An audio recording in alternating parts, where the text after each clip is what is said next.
ഇനി ഇവിടുന്ന് എന്ന് പോകാൻ പറ്റും എന്നറിയില്ല. ചിലപ്പോൾ 1 വർഷം 6 മാസം വരെ എടുക്കാം എന്ന് അങ്ങനെ പറയുന്നുണ്ട്. ഇത് ബ്ലിസേറ്റ് ഇത് പറഞ്ഞു പറഞ്ഞാൽ ആദ്യം ഞാനൊന്ന് ബ്ലിസേറ്റിനായിട്ട് ഭയങ്കരമായിട്ട് ചൂടായി. പിന്നെ അവിടുന്നൊരു 10 മിനിറ്റ് കഴിഞ്ഞപ്പോൾ ഞാൻ പിന്നെ കുറേ കരഞ്ഞു. രാജു ഉള്ളതാണ് ഞങ്ങൾക്കൊക്കെ ഏറ്റവും വലിയ ആശ്വാസം. രാജു പറഞ്ഞു, അയ്യോ ഞാൻ ഉണ്ടായിട്ട് ഒരു കാര്യമില്ല. ആ വണ്ടി കൊണ്ടുവരേണ്ട ഒരു പണിയുണ്ടായിരുന്നു. വേറെ ടൗണിൽ നിന്ന് ഒരു വർക്ക്ഷോപ്പിൽ നിന്ന് എടുത്തുകൊണ്ട് വന്നത്. അപ്പോൾ ആ ബുൾഡോസർ ക്രെയിനെ വലിച്ചെടുത്തിട്ടാണ് ഈ വണ്ടിയും വലിച്ചെടുത്തിട്ടാണ് ഇവിടേക്ക് വരുന്നിട്ടുള്ളത്.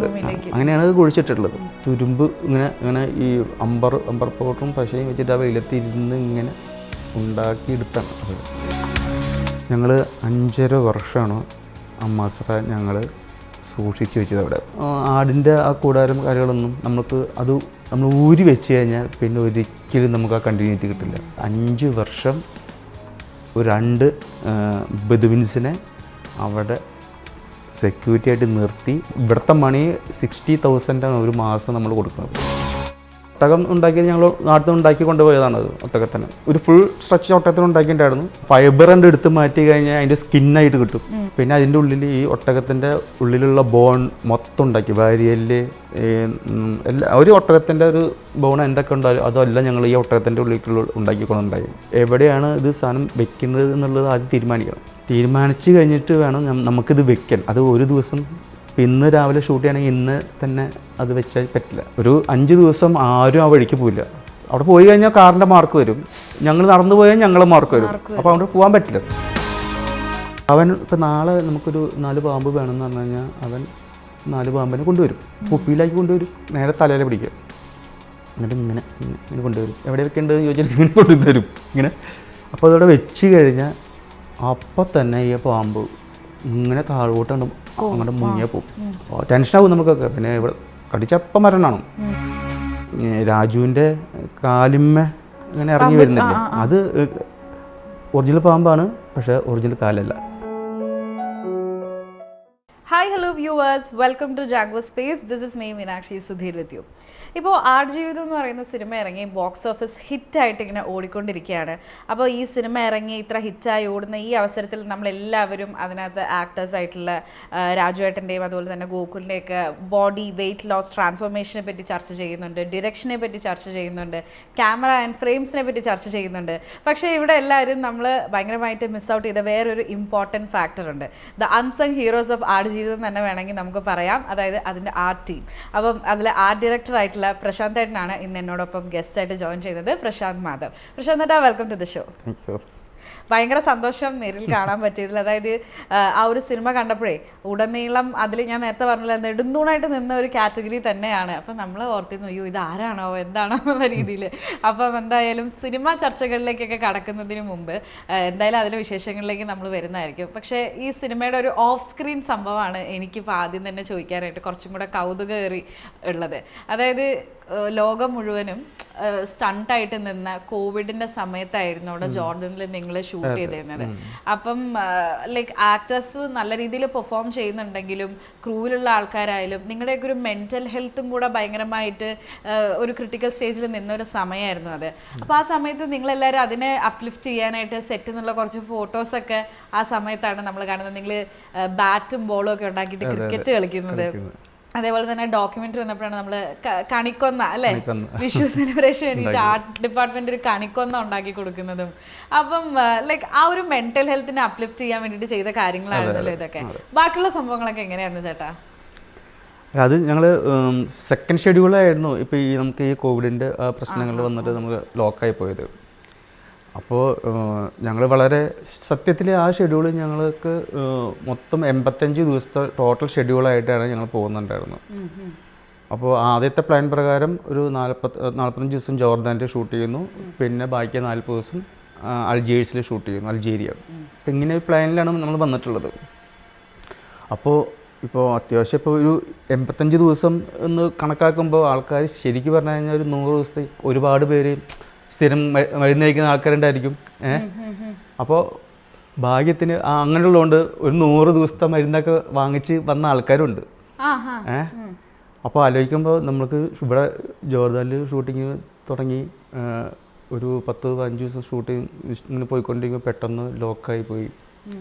ഇനി ഇവിടുന്ന് എന്ന് പോകാൻ പറ്റും എന്നറിയില്ല, ചിലപ്പോൾ 1 വർഷം 6 മാസം വരെ എടുക്കാം എന്ന് അങ്ങനെ പറയുന്നുണ്ട്. അപ്പോൾ ആദ്യം ഞങ്ങൾക്ക് പ്രശ്നങ്ങൾ മാത്രമാണ് ഞങ്ങൾ കേട്ടുകൊണ്ടിരുന്നത്. അപ്പോൾ നമ്മളെപ്പോഴും വീഡിയോസ് കാണുന്നുണ്ട്, ചൈനയിൽ നിന്ന് ഒരു വീഡിയോ ഒക്കെ നമ്മളിപ്പം വാട്സപ്പിൽ വരുന്ന വീഡിയോ കാണും. ഒരാൾ നിൽക്കുമ്പോൾ പെട്ടെന്ന് വീഴുന്നു, ആംബുലൻസ് വരുന്നു, കൊണ്ടുപോകുന്നു, മരിക്കുന്നു, പിന്നെ JCB വന്ന് കുഴിച്ചിടുന്നു. ഇങ്ങനെയൊക്കെ വീഡിയോസ് ഞങ്ങൾ ഇങ്ങനെ കണ്ടുകൊണ്ടിരിക്കുകയാണ്. അപ്പോഴാണ് ഈ അവിടെയും ലോക്കാവുന്നു, ഇനി പോകാൻ പറ്റില്ല എന്ന് പറയുന്ന ഒരു സമയം പറയുന്നത്. അപ്പോൾ ആ സമയത്ത് ഞങ്ങൾ ശരിക്കും പറഞ്ഞു കഴിഞ്ഞാൽ എനിക്ക് കുറച്ച് കൂടുതലും ഉണ്ടായിരുന്നു. ഞാനപ്പോൾ ആദ്യം ഇത് ബ്ലിസ്സായിട്ട് ഇത് പറഞ്ഞു പറഞ്ഞാൽ ആദ്യം ഞാനൊന്ന് ബ്ലിസ്സായിട്ടായിട്ട് ഭയങ്കരമായിട്ട് ചൂടായി, ദേഷ്യപ്പെട്ടു. പിന്നെ അവിടുന്നൊരു 10 മിനിറ്റ് കഴിഞ്ഞപ്പോൾ ഞാൻ പിന്നെ കുറേ കരഞ്ഞു. എനിക്ക് ആകെ വല്ലാത്തൊരവസ്ഥയിലായി ഉണ്ടായി. പിന്നെ എല്ലാവരും എന്നെ വന്ന് ഇങ്ങനെ ആശ്വസിപ്പിച്ചു. പിന്നെ ഞാനാലോചിച്ചു, ഞാൻ മാത്രമല്ലല്ലോ ഇവിടെ എല്ലാവരും, ഞങ്ങൾ 10-80 പേരില്ലേ, എല്ലാവരും ഉണ്ടല്ലോ. അപ്പോൾ ഞാൻ ഇടയ്ക്ക് പറഞ്ഞു, രാജു ഉള്ളതാണ് ഞങ്ങൾക്കൊക്കെ ഏറ്റവും വലിയ ആശ്വാസം. രാജു പറഞ്ഞു, അയ്യോ ഞാൻ ഉണ്ടായിട്ട് ഒരു കാര്യമില്ല. അതോടുകൂടി ഞങ്ങൾക്ക് കുറച്ച് പേടി കൂടി. സത്യത്തിൽ പുള്ളിക്ക് തന്നെ എങ്ങനെ രക്ഷപ്പെടാൻ പറ്റുമെന്ന് പുള്ളിക്ക് തന്നെ അറിയില്ല. ആ സമയത്ത് നമ്മളെ പുള്ളീനെ ആശ്രയിച്ചിട്ട് കാര്യമില്ലല്ലോ. പിന്നെ പുള്ളിയുടെ അങ്ങനെ പറയാറുണ്ട്, ഞാൻ അക്കാബയിൽ കപ്പൽ കയറി പോകാൻ പോവാം ഗുജറാത്തേക്ക് പോകും. അക്കാബ എന്ന സ്ഥലമുണ്ട്, അവിടുന്ന് ഒരു 40 കിലോമീറ്റർ പോയാലാണ്. അവിടെ ഈ നമ്മുടെ ഇതിൻ്റെ ഈ ഇസ്രായേലിൻ്റെ ബോർഡറാണ്. ഒരു അക്കബ കഴിഞ്ഞ ചെറിയൊരു കടലിൽ വന്ന് തോടായി മാറുന്ന സ്ഥലമുണ്ട്, അതിൻ്റെ അപ്പുറത്ത് ഇസ്രായേലാണ്. അപ്പോൾ ഞങ്ങൾ ഇവിടുന്ന് പർച്ചേസ് ചെയ്യാനൊക്കെ പോണത് എപ്പോഴും അവിടേക്കാണ്. അപ്പോൾ അങ്ങനെ അത് വെച്ചിട്ടാണ് രാജു പറഞ്ഞത്. പിന്നെ ഞങ്ങൾക്ക് ഇങ്ങനെ ഓരോ ദിവസം കഴിഞ്ഞ് പോകാൻ തുടങ്ങി. പിന്നെ ഇടയ്ക്ക് ഇങ്ങനെ ഈ ഡോക്ടേഴ്സ് വരും, ആർമി ഡോക്ടേഴ്സ് വരും. അപ്പോൾ അതൊക്കെയാണ് ഏറ്റവും കൂടുതൽ ടെൻഷൻ ഉണ്ടാക്കിയിട്ടുണ്ടായിരുന്നത്. ഈ ആർമി ഡോക്ടേഴ്സ് വന്ന് നമ്മളെന്തോ ഒരു വലിയൊരു പ്രശ്നത്തിൽ നിൽക്കുന്ന ആൾക്കാരാണെന്ന രീതിയിലാണ് അവർ വരും. നമ്മളെല്ലാവരും വലിയിട്ട് നിർത്തും. ഇവർ ഡോക്ടേഴ്സ് വന്നിട്ട് എല്ലാവരും ടെമ്പറേച്ചർ നോക്കും. അപ്പോൾ ഇതിങ്ങനെ ആ സമയത്ത് ആർക്കെങ്കിലും ഒരാൾ ടെമ്പറേച്ചർ വ്യത്യാസം വന്നു കഴിഞ്ഞാൽ പണിയാണ്. ഞങ്ങൾ എന്ത് ചെയ്യുമെന്ന് നമുക്കറിയില്ല. അപ്പോൾ ആദ്യത്തെ പ്രാവശ്യമൊക്കെ രക്ഷപ്പെട്ടു. പിന്നെ എല്ലാ ദിവസവും വരും. അപ്പോൾ ചില ദിവസമൊക്കെ ഞങ്ങൾ പേടിച്ചിട്ട് ഒളിച്ചിരിക്കും റൂമിൽ. അല്ല, അപ്പോൾ ആർക്കെങ്കിലും അന്നേരം ടെമ്പറേച്ചർ കൂടിയ പനിയുടെ ലക്ഷണങ്ങൾ ഉണ്ടായിരുന്നില്ല, അന്നും ഉണ്ടായിരുന്നില്ല. അങ്ങനെ ഉണ്ടായപ്പെട്ടേനെ ഉണ്ടായ പിന്നെ അവരൊന്നും ആലോചിക്കുന്നില്ല. അവർ നേരെ ആ ടെമ്പറേച്ചർ ഉള്ള ആളെ കൊണ്ടുപോകും. എവിടെ കൊണ്ടുപോകും നമുക്കറിയില്ല. അങ്ങനെയൊക്കെ ഒരു ടെൻഷനായിരുന്നു നമുക്കുണ്ടായിരുന്നു. പിന്നെ ഇവിടെ കുഴപ്പമൊന്നുമില്ല സത്യത്തിൽ. പിന്നെ ഏറ്റവും സേഫായിട്ടുള്ളൊരു ഏരിയ ആയിരുന്നു ഞങ്ങൾ. കാരണം മരുഭൂമിയാണ്, വേറെ അവിടേക്ക് പുറത്തുനിന്ന് ഒരാൾ വരുന്നില്ല. ഞങ്ങൾ ഈ ഉള്ള ആ 7 പേരല്ലാണ്ട് വേറെ ആരും ഇല്ലല്ലോ. അപ്പോൾ അതുകൊണ്ട് അങ്ങനെ വേറെ പ്രശ്നം ഞങ്ങൾക്ക് വന്നില്ല. സത്യം പറഞ്ഞാൽ ഏറ്റവും സേഫായിട്ടുള്ളൊരു ഏരിയയിലായിരുന്നു ഞങ്ങൾ നിന്നത്. ഐസൊലേറ്റഡ് ആയിട്ടുണ്ടായിരുന്നത്. ഇപ്പം ശരിക്കും ഒരു ക്വാറന്റൈനിൽ കിടക്കുന്ന പോലെ ഞങ്ങൾ അവിടെ കിടന്നത്.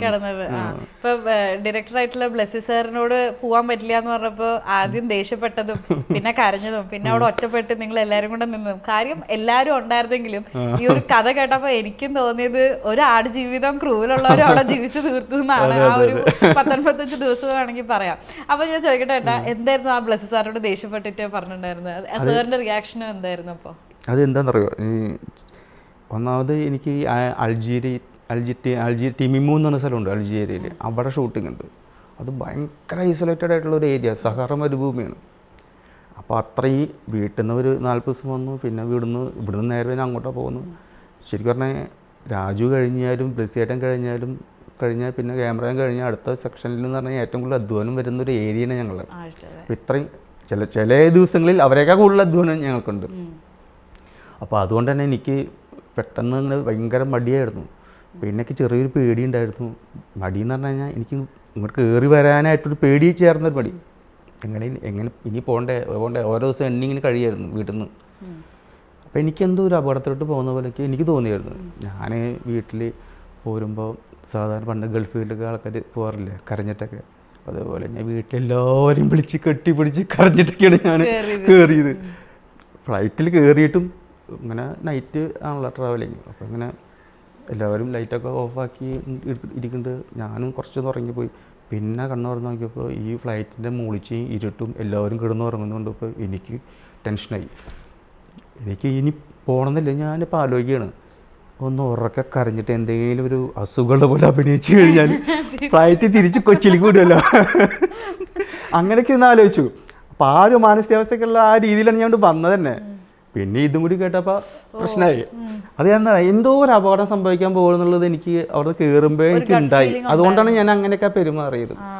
പിന്നെ ഇതും കൂടി കേട്ടപ്പോൾ പിന്നെ അത് ഞാൻ പറഞ്ഞ സാധനം നടന്നു എന്നുള്ളൊരു സാധനം വന്നല്ലോ. അല്ല, അപ്പം ഇത്രയും ടെൻഷനായിട്ട് ചേട്ടൻ വരികയാണ്, വീട്ടുകാരെ കെട്ടിപ്പിടിച്ച് കരയണം. അപ്പം അവിടെ ചെന്ന് കഴിഞ്ഞപ്പോൾ ലൈക്ക് നജീബിനെ പോലെ തന്നെ കംപ്ലീറ്റ് ലോക്കായ ഒരു അവസ്ഥയും വരികയാണ്. അപ്പൊ പക്ഷെ നിങ്ങൾക്ക് ഉണ്ടായിരുന്ന ഗുണം എന്ന് പറഞ്ഞാൽ നാട്ടില് കമ്മ്യൂണിക്കേഷൻ നടക്കുമായിരുന്നു.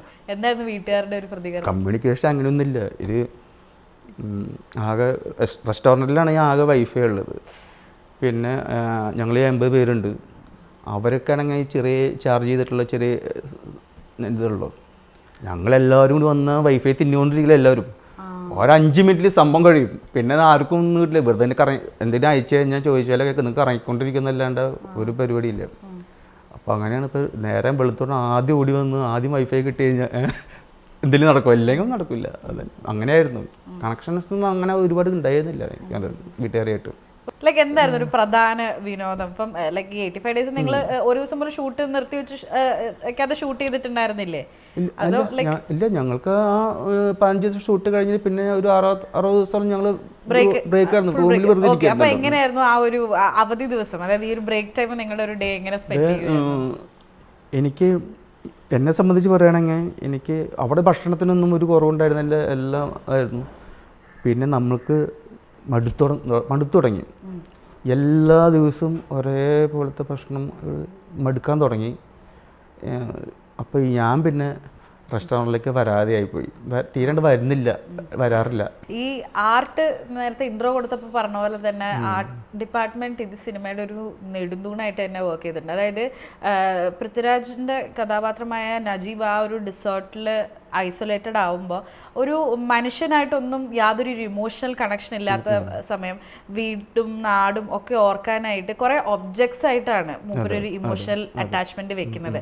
അതായത് ആ വണ്ടിയിൽ ഇവരുടെ പേര് എഴുതി വെക്കുന്നതുണ്ട്, ആ ഒരു ബാഗും പഴയ ഷർട്ടും സംഭവങ്ങളൊക്കെ അങ്ങനെ ലൈക്ക് റോട്ടൻ പിക്കിൾ അല്ലേ, അതൊക്കെയാണ് വീട് അയാളെ ഓർമ്മിപ്പിക്കുന്ന അല്ലെങ്കിൽ ആ ഒരു മനുഷ്യരെ ഓർമ്മിപ്പിക്കുന്ന കുറെ കാര്യങ്ങൾ. അപ്പം ഇത്തരത്തിലുള്ള സംഭവങ്ങൾ ഈ ഒരു 6-7 വർഷം നീണ്ടു നിന്ന ഈ ഒരു സിനിമയുടെ ജേർണിയിൽ സൂക്ഷിക്കുക എന്നുള്ളത് എത്രത്തോളം ഒരു ഡിഫിക്കൽട്ട് ടാസ്ക് ആയിരുന്നു? അത് എനിക്ക് വളരെ സന്തോഷം തോന്നി ഇതൊക്കെ പറഞ്ഞപ്പോൾ. എൻ്റെ ധാരണ ഇതൊന്നും ആൾക്കാരൊന്നും മനസ്സിലാക്കിയിട്ടില്ല എന്നായിരുന്നു വിചാരിച്ചത്. ശ്രദ്ധിക്കുന്ന ആൾക്കാരൊക്കെ ഉണ്ടെന്നുള്ള ഇപ്പോൾ സന്തോഷം. ഞാനേ ഒരു പടം എടുത്ത് വെച്ചിട്ടുണ്ട്. ഇപ്പം ഈ ആടുജീവിതം ഇറങ്ങി കഴിഞ്ഞപ്പോഴത്തേക്കും ഇൻസ്റ്റാഗ്രാമിൽ ഇതിന്റെ ഓരോ ഫോട്ടോസ് സ്ക്രീൻഷോട്ടുകൾ പോലെ ഇങ്ങനെ രാജുവിന്റെ പല ലുക്കിലും അതിൽ ഏറ്റവും കൂടുതൽ ഇമ്പോർട്ടൻ്റ് ആയിട്ട് എൻ്റെ കണ്ണുപോയത് അതിലേക്ക് യൂസ് ചെയ്തിരിക്കുന്ന ഓരോ പ്രോപ്പർട്ടീസ് ആണ്. ഇന്ന കാലഘട്ടം നമ്മളെ പറഞ്ഞ് മനസ്സിലാക്കാൻ, അതായത് നജീബിന്റെ ഇന്നത്തെ അവസ്ഥ, അതായത് ഈ ഇത്ര വർഷങ്ങൾക്ക് ശേഷം എന്നുള്ള രീതിയിൽ.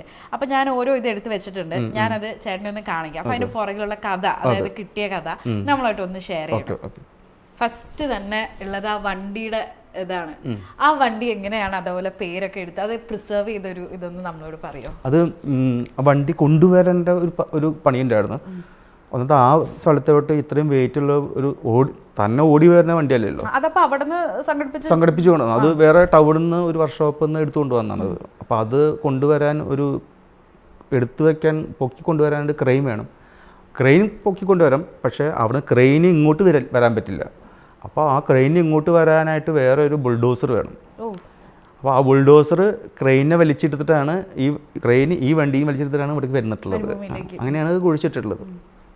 അപ്പോൾ പിന്നെ JCB വന്നിട്ട് ഫുൾ മണ്ണ് എടുത്ത് അതിനെ ഇറക്കിയിട്ട് പിന്നെ അതിൻ്റെ ഏജിങ് എന്ന് പറയുന്നത് ഞങ്ങൾ ഇരുന്നിട്ട് തുരുമ്പ് ഇങ്ങനെ ഈ അമ്പർ പൗഡറും പശയും വെച്ചിട്ട് ആ വെയിലത്തിരുന്ന് ഇങ്ങനെ ഉണ്ടാക്കിയെടുത്താണ് അത്. ഹാറ്റ്സ് ഓഫ് ചേട്ടാ, ഹാറ്റ്സ് ഓഫ്. ഇനി അടുത്തതായിട്ടുള്ളത് ആ ഒരു റോട്ടൻ പിക്കിളിൻ്റെ ഇതാണ്. അതായത് ഓരോ കണ്ണിമാങ്ങ പോലെ, അതായത് വീട്ടിൽ നിന്നുള്ള ആ ഒരു ഓർമ്മയിൽ കഴിക്കുന്ന ഒരു ഇതാ ആ കുപ്പി. അത് കൊണ്ടുവന്നപ്പോൾ അതിനൊരു രൂപം, കുറച്ച് പഴയതായപ്പോൾ മറ്റൊരു രൂപം, പിന്നീട് അവസാനത്തെ അത് നമുക്കത് അദ്ദേഹത്തിൻ്റെ ഒരു എക്സ്പ്രഷനിൽ കൂടെ നമുക്കത് അറിയാൻ പറ്റും. അതിലൊരു മണമുണ്ടോ എന്നാലും അത് കഴിക്കുകയാണ് എന്നുള്ള രീതിയിൽ. അതെങ്ങനെയായിരുന്നു ആ ഒരു കുപ്പിയുടെ ഒരു ട്രാൻസ്ഫോർമേഷൻ? കുപ്പി ഇപ്പോൾ നമ്മൾക്ക് വീട്ടിൽ നിന്ന് ഉമ്മ ഉണ്ടാക്കി കൊടുത്ത് വയ്ക്കുമ്പോൾ നമ്മളിപ്പോൾ ഇവിടെ മസറയിൽ ആദ്യം വന്ന് ഇയാൾ ഈ ബാഗ് വലിച്ചെറിയുമ്പോൾ അതിൻ്റെ അകത്ത് ഈ കുപ്പിയുണ്ട്. അപ്പോൾ പുള്ളി ആ കുപ്പി പൊട്ടിയോ ഇല്ലയോ എന്നുള്ളത് നോക്കുന്നുണ്ട്. അപ്പോൾ എടുക്കുമ്പോൾ അതിലറിയാം നമ്മൾ എപ്പോഴും ഇപ്പോഴത്തെ കാലഘട്ടത്തിൽ നമ്മൾ എന്ത് ചെയ്യും, ഒരു പ്ലാസ്റ്റിക് ഇതൊക്കെ ചെയ്തിട്ട് ഒരു ടാപ്പൊക്കെ വെച്ച് ചുറ്റും അങ്ങനെയൊക്കെയാണ് ഇപ്പോൾ നമ്മൾ ആൾക്കാർ കൊടുത്തയക്കുക. ഇത് 90s കൊടുത്തയക്കുന്നത്. അപ്പോൾ അതിന് വേറെ ഇതുണ്ട്, ഇത് വെച്ചിട്ട് പേപ്പർ വെച്ച് ചുറ്റി നൂല് വെച്ച് ഇങ്ങനെ ക്രോസ് കെട്ടിയിട്ട് അങ്ങനെയാണ്. അത് എനിക്ക് ഓർമ്മയുണ്ട്, എൻ്റെ അച്ഛൻ ഗൾഫിൽ പോകുമ്പോൾ കൊടുത്തയക്കണതൊക്കെ ഞാൻ കണ്ടിട്ടുണ്ട്. അപ്പോൾ അത് ശ്രദ്ധിച്ച് നോക്കിയാൽ ആ ഒരു കാലഘട്ടത്തിൽ ആ ഒരു കെട്ട് അതിലുണ്ടാവുകയും, പക്ഷേ അതിൻ്റെ ഉള്ളിൽ നമുക്ക് അതിൻ്റെ അച്ചാറ് അപ്പോൾ ആ സമയത്ത് കാണുന്നില്ലെങ്കിലും വളരെ ഫ്രഷായിട്ട് അച്ചാറ് നമുക്ക് ഫീൽ ചെയ്യും അതിൻ്റെ അകത്ത് ശരിക്കും. പിന്നെ നമ്മളിത് ഓരോ പ്രാവശ്യത്തെയും ഈ അച്ചാറ് നമ്മൾ ഈ അച്ചാറ് കുപ്പി കാണിക്കുമ്പോൾ നമ്മൾക്കത് മനസ്സിലാക്കാൻ പറ്റണം. എന്ന് വെച്ചാൽ ഒരിക്കലും അയാൾ ആ അച്ചാറ് ഒരുമിച്ച് വാരി കഴിച്ചിട്ടുണ്ടായിരിക്കില്ല. അയാൾ ഓരോ നുള്ളായിട്ടായിട്ടും എടുത്തിട്ടുണ്ടായിരിക്കുള്ളൂ. അപ്പോൾ അങ്ങനെ നുള്ളായിട്ട് എടുത്തതിൻ്റെ ആ ഒരു ഘട്ടം വരെ എടുത്തതിൻ്റെ പാടുകൾക്ക് വ്യത്യാസം ഉണ്ടായിരിക്കും. അതിൻ്റെ ചെറിയ ഗ്യാപ്പുകളിലൊക്കെ അപ്പം കുറച്ച് അച്ചാറുകളുണ്ടായിരിക്കും. മറ്റേ മറ്റേ കണ്ണിമാങ്ങയ്ക്ക് ചിലതിന് എണ്ണം ഒരു 10 ചെടിയിൽ 4-5 ഉണ്ടാവുമല്ലോ. അപ്പോൾ അതിൻ്റെ ഒരു പഴക്കത്തുണ്ട്. പിന്നെ ലാസ്റ്റ് വരുമ്പോൾ പിന്നെ അതിന് അതിൽ നിന്ന് മാന്തി എടുക്കാനും ഉണ്ടാവില്ല. ഒരു അച്ചാറിൻ്റെ പീസ് അതിൽ നിന്ന് എടുക്കാൻ ഉണ്ടാവില്ല, പക്ഷേ അതിൻ്റെ ഒരു കറ മൊത്തത്തിലുണ്ടായിരിക്കും. ആ ഒരു കണ്ണിമാങ്ങ അവൻ എടുത്തു വെച്ചത് ഇന്നോ മിഞ്ഞാന്നോ എടുത്തു വെച്ചായിരിക്കില്ല. മിനിമം ഒരു 1.5 വർഷമെങ്കിലും ആ കണ്ണിമാങ്ങ ലാസ്റ്റ് കണ്ണിമാങ്ങ സൂക്ഷിച്ച് വെച്ചിട്ടുണ്ടായിരിക്കും. അപ്പോൾ അത് ആ ഒരു പഴക്കം ശരി കല്ല് പോലെ ഉണ്ടായിരിക്കും ആ കണ്ണിമാങ്ങ. ആ കണ്ണിമാങ്ങ ഞങ്ങൾ താമസിക്കുന്ന ഹോട്ടലിൽ ഞങ്ങൾ ഷൂട്ടിങ്ങിന് പോകുമല്ലോ. ഞങ്ങൾ കൂടാറുണ്ടല്ലോ, ആ ടെൻറ്റിൻ്റെ മുമ്പിൽ ഞങ്ങളൊരു പേപ്പറിൽ വെച്ചിട്ട് ഈ വേറെ പക്ഷികൾ വേറെ ഒന്നും ചെയ്യാണ്ടിരിക്കും, വേറെ കൊട്ട പോലത്തെ ഒരു നെറ്റ് പോലത്തെ കൊട്ടയിൽ ഇത് വെച്ചിട്ട് ഞങ്ങൾ ഇതിൻ്റെ മുമ്പിൽ ഡെയിലി ഞങ്ങൾ പോകുമ്പോൾ ഇത് ഉണക്കാൻ വെച്ചിട്ട് ഞങ്ങൾ പോവുക. എല്ലാ ദിവസവും ഈ കണ്ണിമാങ്ങ ഒരു കണ്ണിമാങ്ങയായിട്ടല്ല, ഞങ്ങൾ ഒരു 4-5 സേഫ്റ്റിക്ക് ഒരെണ്ണം പോയാലും അടുത്തുണ്ടാവണമല്ലോ. അപ്പോൾ 4-5 കണ്ണിമാങ്ങ ഇതുപോലെ ഇങ്ങനെ ഡെയിലി ഞങ്ങൾ പോകുമ്പോൾ ഉണക്കാൻ വയ്ക്കും, ഇതിൻ്റെ അകത്ത് വരുമ്പോൾ തിരിച്ചെടുക്കും. അങ്ങനെ ശരിക്കും പറഞ്ഞു കഴിഞ്ഞാൽ അത് കല്ല് പോലെ ഉണ്ടായിരുന്നു, അത് കരിങ്കല്ല് കഷ്ണം പോലെ ആയി ആ കണ്ണിമാങ്ങ. അത്രയും രീതിയിൽ അത് ഉണക്കിയെടുത്തു. അപ്പോൾ അതായത് ഓരോ സ്റ്റേജിൽ ഈ ഒരു മാങ്ങ കാണിക്കാൻ നേരം ലൈക്ക് ആ രീതിയിൽ അതിനെ പരിവാക്കി എടുത്തു എന്നല്ല. അപ്പൊ ആ കുപ്പിയുടെ ചുറ്റുമുള്ള ആ ഒരു കറയൊക്കെ ക്രിയേറ്റ് ചെയ്തത് അതങ്ങനെ നമ്മളെ ചെറിയ ഈ മസാല ഒക്കെ നമ്മൾ തന്നെ ഉണ്ടാക്കിയായിരുന്നു ഒരു കിട്ടും. പിന്നെ നമുക്ക് കുറച്ച് പെയിന്റും സാധനങ്ങളൊക്കെ ഉണ്ടല്ലോ, ഒരു കറയാണല്ലോ ഉണ്ടാവേണ്ടത്. അപ്പോൾ അതിന് നമുക്ക് ഒരു ഇച്ചിരി പെയിൻറ്റിൻ്റെ ഒരു സാധനം നമുക്ക് വേണം. ആ ഹെൽപ്പില്ലാണ്ട് നമുക്ക് ചെയ്യാൻ പറ്റില്ല, കറയായിട്ട് നിൽക്കണമെങ്കിൽ. അങ്ങനെ ചെയ്തെടുത്താണ്. അത് ബ്ലിസ്സേട്ടനാണ് ആള്, പെർഫെക്ഷനിസ്റ്റാണ്. അപ്പോൾ അതുകൊണ്ട് ഒരു തരത്തിലും അതൊരു ഒരു കുഴപ്പമുണ്ടാവാൻ പാടില്ല, അത്രയും പെർഫെക്റ്റ് ആവണം. അത്ര പെർഫെക്റ്റ് ആയി വന്നിട്ടുണ്ട്. കാണുമ്പോഴത്തേക്കും നമുക്ക് ശരിക്കും അത് അതുപോലെ തന്നെ തോന്നുകയാണ്. അതായത് ആ മാങ്ങയുടെ ഒരു ശബ്ദം കൂടിയാ കുപ്പി കേൾക്കുന്നത്, അത് നമുക്ക് മനസ്സിലാക്കാൻ പറ്റില്ല. എന്തായാലും കണ്ണിമാങ്ങ പിന്നെ വായിന്ന് വെള്ളം.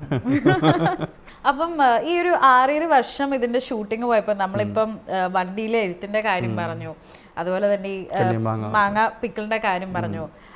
കണ്ടിന്യൂറ്റി ഭയങ്കര ചലഞ്ചിങ് ആയിരുന്നു. അപ്പോൾ അതിലാണ് ഇപ്പം ഇതില്ലേ, ഇപ്പോൾ ഈ വണ്ടി ഈ മസറയും ഞങ്ങൾ 5.5 വർഷമാണ് ആ മസറ ഞങ്ങൾ സൂക്ഷിച്ച് വെച്ചത് അവിടെ. അത് ഞങ്ങൾ ഒരു വർഷം നമുക്ക് 2 മാസമേ ഷൂട്ട് ചെയ്യാൻ പറ്റുള്ളൂ, അല്ലെങ്കിൽ 1 മാസമേ ഷൂട്ട് ചെയ്യാൻ പറ്റുള്ളൂ.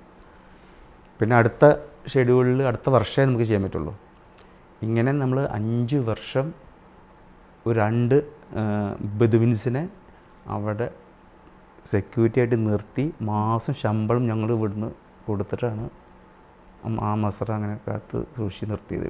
ടെൻറ്റും എല്ലാം അവിടെ നിർത്തിയിട്ടാണ് പോകുന്നത്. കാരണം എന്താ വെച്ചാൽ അത് പ്രത്യേകിച്ച് ആ ആടിൻ്റെ ആ കൂടാരം കാര്യങ്ങളൊന്നും നമ്മൾ ഊരി വെച്ച് കഴിഞ്ഞാൽ പിന്നെ ഒരിക്കലും നമുക്ക് ആ കണ്ടിന്യൂറ്റി കിട്ടില്ല, ഒരിക്കലും കിട്ടില്ല കണ്ടിന്യൂറ്റി. പിന്നെ അതുപോലെ ചെയ്യാൻ പറ്റില്ല, പിന്നെ വേറെ ഷേപ്പ് മാറിപ്പോവും അതിനെ. അപ്പോൾ അതുകൊണ്ട് ആ കണ്ടിന്യൂറ്റി ഒരിക്കലും പോകാതിരിക്കാൻ വേണ്ടിയിട്ട് ഇത്രയും പൈസ ഞങ്ങൾ അവിടെ മുടക്കിയിട്ടിട്ട്. Oh my God. ഒരു ആലോചിക്കുക, ഒരു നമ്മളിവിടുത്തെ സെക്യൂരിറ്റി എന്ന് പറഞ്ഞു കഴിഞ്ഞാൽ ഇപ്പോൾ ഒരു സെക്യൂരിറ്റിക്ക് മാക്സിമം ഒരു 15,000 അല്ലെങ്കിൽ 20,000 കൊടുക്കും മാക്സിമം. ആ മണി നമ്മൾ അവിടുത്തെ മണി കണക്കാക്കുമ്പോൾ നമുക്ക് ഇവിടുത്തെ മണി 60,000 ഒരു മാസം നമ്മൾ കൊടുക്കുന്നത്. അപ്പോൾ ഈ 5 വർഷം ആലോചിച്ച് നോക്കിയേ. സെക്യൂരിറ്റിയുടെ ഇപ്പം ജോർദൻ പോലെ ഒരു സ്ഥലത്തെയാണ് നിങ്ങൾ ഒരു ദുബായ് ഡെസേർട്ടൊക്കെ ആക്കിയിട്ട് ചിത്രീകരിച്ച് കാണിക്കുന്നത്. അപ്പം അവിടെ കുറേ പ്രോപ്പർട്ടീസ്, അതായത് നമ്മളാ മറ്റേ ബൈനോക്കുലർ മാതിരിയുള്ള സാധനം കൊടുക്കുന്നുണ്ട്, ഒരു വടി കൊടുക്കുന്നുണ്ട്, ലൈക്ക് മസറ ഉണ്ട്. അപ്പം മസറ ഇപ്പം നാട്ടിൽ നിന്ന് പ്രിപ്പയർ ചെയ്ത് പോയതാണെന്ന് നമ്മൾ അറിഞ്ഞു.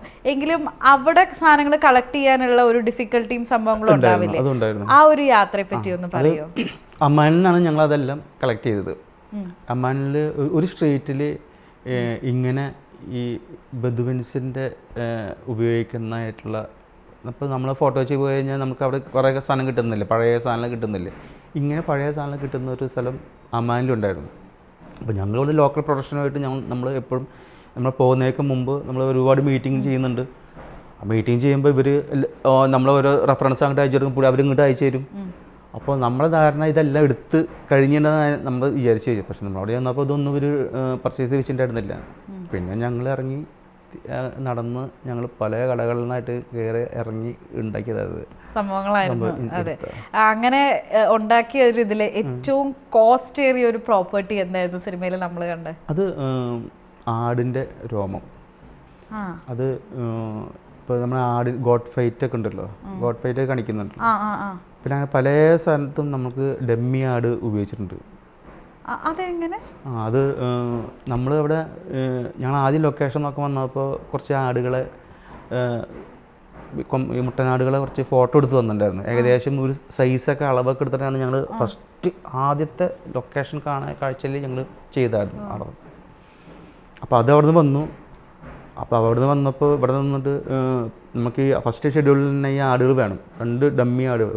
ഒരു ആടിൻ്റെ തല വേണം, പിന്നെ ഒരാട് മൊത്തം തല ഇളക്കുന്ന കാലൊക്കെ ഇളക്കുന്ന മൂവ്മെൻ്റ് ഉള്ള ഒരാട് വേണം, 2 മുട്ടനാടുകളുടെ. പിന്നെ ഒരാടിൻ്റെ കൈയും കാലും നനങ്ങാണ്ട സ്ട്രെയിറ്റ് ആയിട്ട് നിൽക്കുന്ന ഒരു ഫോർഗ്രൗണ്ടൊക്കെ വെച്ച് ചെയ്യാനൊക്കെ വേണ്ടിയിട്ടുള്ള കുറേ ഒരു ആടിനെ ഉണ്ടാക്കിയിട്ടുണ്ടായി. അപ്പോൾ ഈ ആടിൻ്റെ ബോഡി ഉണ്ടാക്കി വന്നു. അപ്പോൾ ഈ ആടിന് ബോഡി ഉണ്ടാക്കി വന്നാൽ മാത്രം പോരാ, ഈ നമ്മൾ ഈ ഇതിൻ്റെ രോമമുണ്ടല്ലോ, ഇത് നമ്മൾ ഷൂട്ട് ചെയ്യുന്ന ആ ആടിനെ ഏതാണെന്ന് നമുക്കറിയില്ല. അത് ഷൂട്ട് ചെയ്യുന്നത് 2 ദിവസം മുമ്പേ നമുക്കത് അറിയുള്ളൂ ഏതാണ് ആടെന്നുള്ളത്. അപ്പോൾ അതിൻ്റെ കൊമ്പ് എങ്ങനെയാണെന്നുള്ളതൊക്കെ അപ്പേ അറിയുള്ളൂ. അപ്പോൾ ഞങ്ങളൊരു 4-5 ആടുകളെ അവിടെ മുട്ടനാടുകൾ വാങ്ങിച്ച് വെക്കാൻ പറഞ്ഞിട്ടുണ്ടായിരുന്നു. അപ്പോൾ അവർ ഈ ഫൈറ്റ് സീനിന് ഉപയോഗിക്കാൻ വേണ്ടി. അപ്പം ഞങ്ങൾ പ്രത്യേകം പറഞ്ഞിട്ടുണ്ടായിരുന്നു ഈ ആടുകളെ ഓരോ സ്ഥലത്തും മാറ്റി മാറ്റി വയ്ക്കണം. എല്ലാ ആടുകളും 4 ആടുകൾ ഒരുമിച്ച് വെക്കാൻ പാടില്ല. ഒരാട് വേറെ സ്ഥലത്താണെങ്കിൽ മറ്റേ ആട് വേറെ സ്ഥലത്ത് അങ്ങനെ താമസിപ്പിക്കണം എന്ന് പറഞ്ഞിട്ടുണ്ട്. അത് ഇവർ ഫ്രണ്ട്സ് ആവാൻ പാടില്ല. ഇവർ തമ്മിൽ ഒരു ഈഗോ ഉണ്ടാവണം. ഇത്രയും പെണ്ണാടുകളുണ്ടല്ലോ. അപ്പോൾ അതിൻ്റെ ഇടയിൽ ഇവരെ 4 പേരെ കൊണ്ടിട്ട് കഴിഞ്ഞാൽ 2ാമത്തെ ദിവസം അവർ തമ്മിൽ ഒരു മത്സരം ഉണ്ടായിരിക്കും. നമുക്ക് ലൈവായിട്ട് ഇടി കിട്ടും, ഇടിയായിട്ട് നമുക്ക് ഷൂട്ട് ചെയ്യാം. അതായിരുന്നു പ്ലാൻ. ഞങ്ങൾ ഒരു ആടിൻ്റെ ഫോട്ടോ ഇവർ അയച്ചു തന്നിട്ടുണ്ടായിരുന്നു. ഞങ്ങൾ 3 മാസം കഴിഞ്ഞ് ഇവിടെ വന്ന് നോക്കിയപ്പോൾ ആടുകൾ എല്ലാ ആടുകളെയും ഒറ്റ കൂട്ടിലിട്ട് വെച്ചിരിക്കുക. ഇവരാണ് തിക് ഫ്രണ്ട്സായി പോയി. ഭയങ്കര സൗഹൃദം, ഭയങ്കര. ഇവരെ പിന്നെ എങ്ങനെ ഇട്ടാലും അവർക്ക് പിന്നെ ഒരു മത്സരമില്ല, അവർ തമ്മിൽ ഒരു മത്സരമില്ല. അവർ ഭയങ്കര ഫ്രണ്ട്സ്. ഒന്നുമില്ല. ഞങ്ങൾ ആദ്യം കുറച്ചൊക്കെ നോക്കിയ രക്ഷയില്ല. അപ്പോൾ പിന്നെ അതിൽ നിന്ന് 2 ആടുകളെ നമുക്ക് സെലക്ട് ചെയ്തു. ഇടി കൂടാനുള്ള 2 ആളെ സെലക്ട് ചെയ്തു. അപ്പോൾ അതിൻ്റെ ഞങ്ങൾ ഉണ്ടാക്കി കൊണ്ടുവന്ന കൊമ്പിൻ്റെ ഷേപ്പ് ഈ ആടുകൾക്ക് അങ്ങനെയല്ല. അപ്പോൾ അങ്ങനെ ഈ ആടുകൾ വേറെ കൊമ്പ് ഇതേപോലെ മാച്ച് ചെയ്ത് കൊമ്പുണ്ടാക്കി വന്നു. പിന്നെ ഈ ആടുകൾ മാച്ച് ചെയ്തിട്ടുള്ള ഈ രോമം അന്വേഷിച്ച് കൊണ്ടുവന്നു. അത് കളക്ട് ചെയ്യാൻ ഇച്ചിരി പാടായിരുന്നു. അത് അമ്മാനിൽ പോയിട്ട് ഇങ്ങനെ ഇത് നടന്ന് കുറേ സാധനങ്ങൾ വാങ്ങിച്ചു. അതിൽ നിന്ന് നിങ്ങൾ പീസ് കട്ട് ചെയ്തിട്ടൊക്കെയാണ് മാച്ച് ചെയ്ത് നമ്മൾ ഉണ്ടാക്കിയെടുത്തത്. പിന്നെ ഞങ്ങൾ ചെറിയൊരു ടെക്നിക്കിലൂടെ ആടുകൾ തമ്മിൽ ഇടിപ്പിക്കും. ടെക്നിക്ക് ഞാൻ പറയില്ല. പിന്നെ ഇടിച്ച് കഴിഞ്ഞിട്ട് പിന്നെ ഇവർക്കൊരു വിഷമമുണ്ട്. എടാ നമ്മളെ ഇവന്മാർ നമ്മൾ ഇടിപ്പിച്ചടാ അങ്ങനെ ഈ സോറിടാ എന്നൊക്കെ പറഞ്ഞിട്ട് ഇവർ രണ്ടുപേരും തലക്കെട്ടിട്ട് മുഖമൊക്കെ ഇട്ട് ഉരച്ച് ഭയങ്കര സങ്കടം പറച്ചില്ല അവർക്ക്. അത് ശരി. എന്നാൽ എന്തായിരിക്കും ഗൈസ് ആ ഓക്കെ ചേട്ടാ, ലൈക്ക് എനിക്ക് അറിയാത്തത് കൊണ്ട് ഞാൻ ചോദിക്കണം. അപ്പൊ ഇത്രയും ആടുകളെ നിങ്ങൾ എങ്ങനെ കളക്ട് ചെയ്തത് അവിടെ നിന്ന്? അത് ഒരാളെ ഏൽപ്പിച്ചു. ആ ആള് പല പല സ്ഥലത്തു നിന്നായിട്ട് ഏൽപ്പിച്ച് കൊണ്ടുവന്നാണ്. അത് വലിയൊരു തലവേദനയാണ് അവർക്ക്. അത് എന്ത് വന്നാലും അവർ നമ്മളെ ഈ മസ്രയിൽ നിർത്തില്ല ആളുകൾ.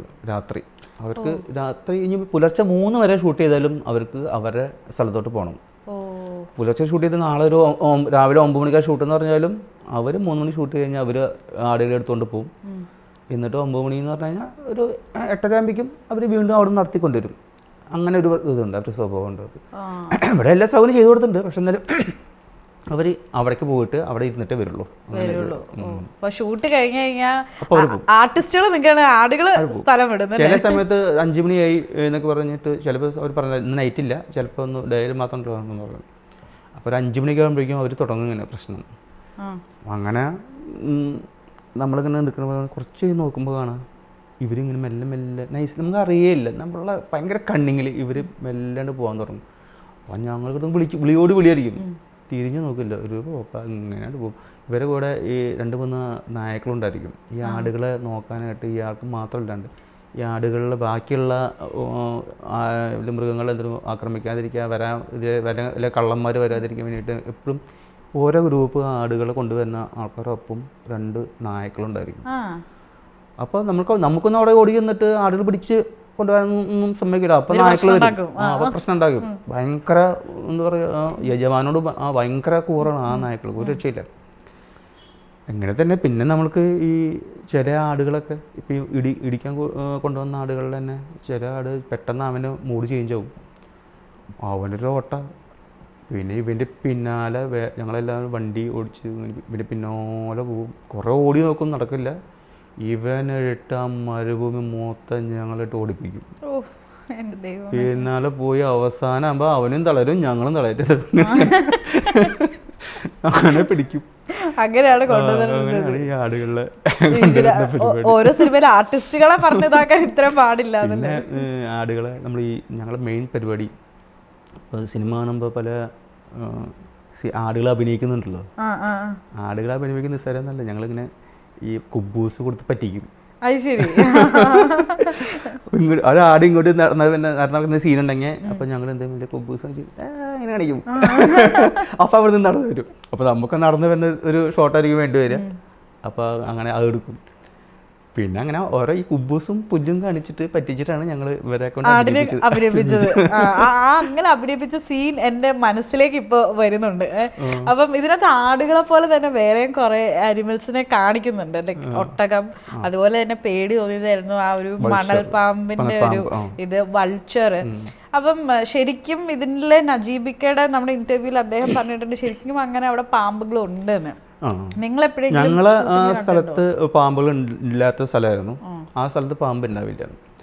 അപ്പോൾ പാമ്പ് നമുക്ക് വേണം. അപ്പം നമ്മൾ ഇവിടെ ഒരു ബധുവിനെ ഒരുപാട് ഉള്ളിലോട്ട് താമസിക്കുന്ന ഒരു ബധുവിന്, ശരിക്കും പറഞ്ഞാൽ ഒരു നമ്മുടെ നാട്ടിലെ കാട്ടിൽ താമസിക്കുന്ന ആദിവാസികൾ എന്ന് പറയുന്ന പോലെ നമുക്ക് കാട് മാത്രമുള്ള അതുവരെയൊക്കെ ഉണ്ടാവും. ഇതേപോലെ ഇയാൾക്ക് ഡെസേർട്ട് മാത്രമാണ് ഇയാളുടെ ഒരു വേറൊരു ലുക്കാണ് പുള്ളി. ഒന്ന് ഡിസ്ക്രൈബ് ചെയ്യുമോ പുള്ളിയെ? പുള്ളി എന്ന് വെച്ചാൽ ഡ്രസ്സൊക്കെ പാകിസ്ഥാനി ഡ്രസ്സ് പോലെ ഡ്രസ്സാണ്. പക്ഷെ ഒരു കുളിച്ചിട്ട് തന്നെ എത്രയോ ദിവസങ്ങളായി പറഞ്ഞിട്ടുള്ള പോലത്തെ ഒരു അങ്ങനത്തെ അത്രക്കില്ല. ചെറുപ്പക്കാരനാണ്, മറ്റുള്ള ആരോഗ്യമുള്ളവനാണ്, മെലിഞ്ഞിട്ടാണ്, ഭയങ്കര ഹൈറ്റുമാണ്. അപ്പോൾ അവനാണ് ഇത് കൊണ്ടുവരുന്നത്. അപ്പോൾ അവനെ നമ്മൾ തപ്പിപ്പിടിച്ച് ശരിയാക്കിയതാട്ടോ. അപ്പോൾ അവൻ ഇപ്പം നാളെ നമുക്കൊരു 4 പാമ്പ് വേണമെന്ന് പറഞ്ഞു കഴിഞ്ഞാൽ അവൻ 4 പാമ്പിനെ കൊണ്ടുവരും.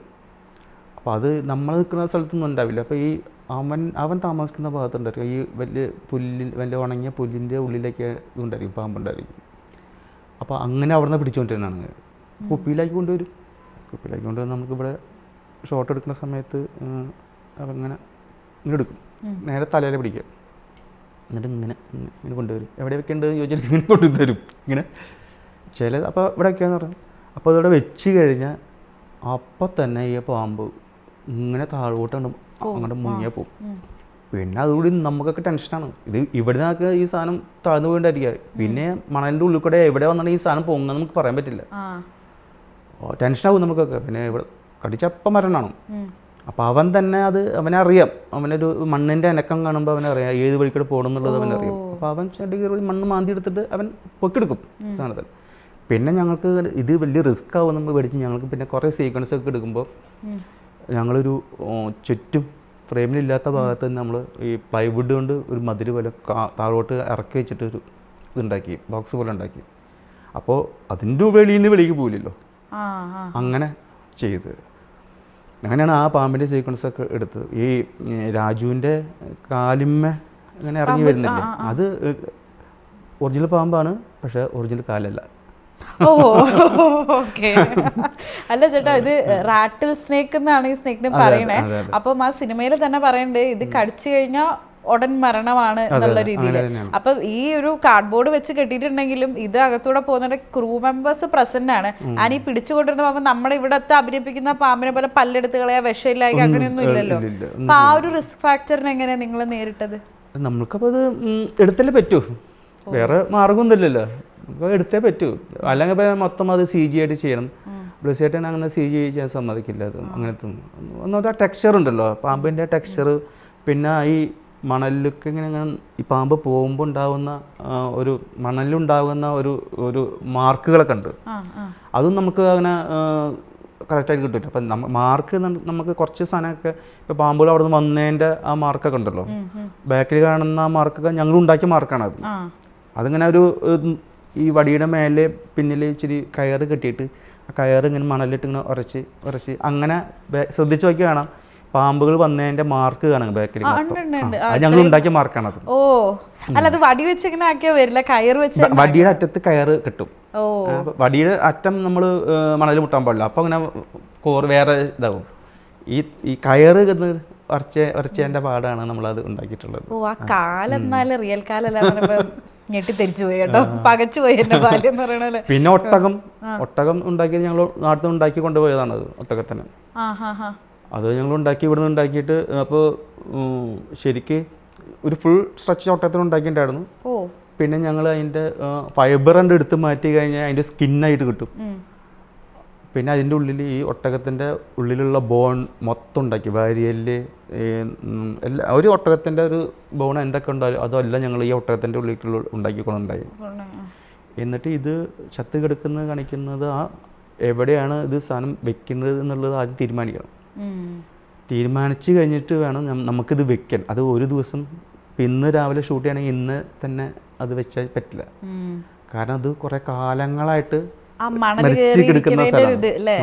അപ്പോൾ ഞങ്ങൾ അത്രയും ദിവസം കുറച്ച് 4-5 ദിവസം മുമ്പ് ഇത് എങ്ങനെ ഏത് ഷേപ്പിൽ എടുക്കണം എന്നൊക്കെ ആദ്യം തീരുമാനിക്കും. ഇതെല്ലാം തീരുമാനിച്ച് ഈ സാധനം അവിടെ കൊണ്ടുപിടിച്ച് കുഴിച്ചിട്ട് ബാക്കിയുള്ള ഏജിങ്ങും കാര്യങ്ങളൊക്കെ ചെയ്ത് അതിൻ്റെ വാഴയുടെ ഉള്ളിൽ മണലും കണ്ണിട്ടുള്ള മണലൊക്കെ കയറ്റിയിട്ട് അങ്ങനെ ഇതിനെ കെട്ടി അവിടെ ഇട്ടിട്ട് പോരും. ഒരു 5 ദിവസം ആരും ആ വഴിക്ക് പോയില്ല. അതവിടെ ഇങ്ങനെ കിടക്കണ്ടായിരിക്കും. ആ ഒരു ടെൻഷൻ ആരെങ്കിലൊക്കെ വന്ന് എടുത്തുകൊണ്ട് പോകുന്ന ചെറിയ ടെൻഷൻ മാത്രമേ ഉണ്ടാവുള്ളൂ. ഞങ്ങൾ ആ വഴിക്കിടക്ക് പോകുമ്പോൾ അങ്ങനെ കാറിൻ്റെ ഒക്കെ ഒന്ന് നോക്കും, അവിടെ ഇല്ലേ നോക്കും. അവിടെ പോയി കഴിഞ്ഞാൽ കാറിൻ്റെ മാർക്ക് വരും, ഞങ്ങൾ നടന്നു പോയാൽ ഞങ്ങളെ മാർക്ക് വരും. അപ്പോൾ അവിടെ പോകാൻ പറ്റില്ല.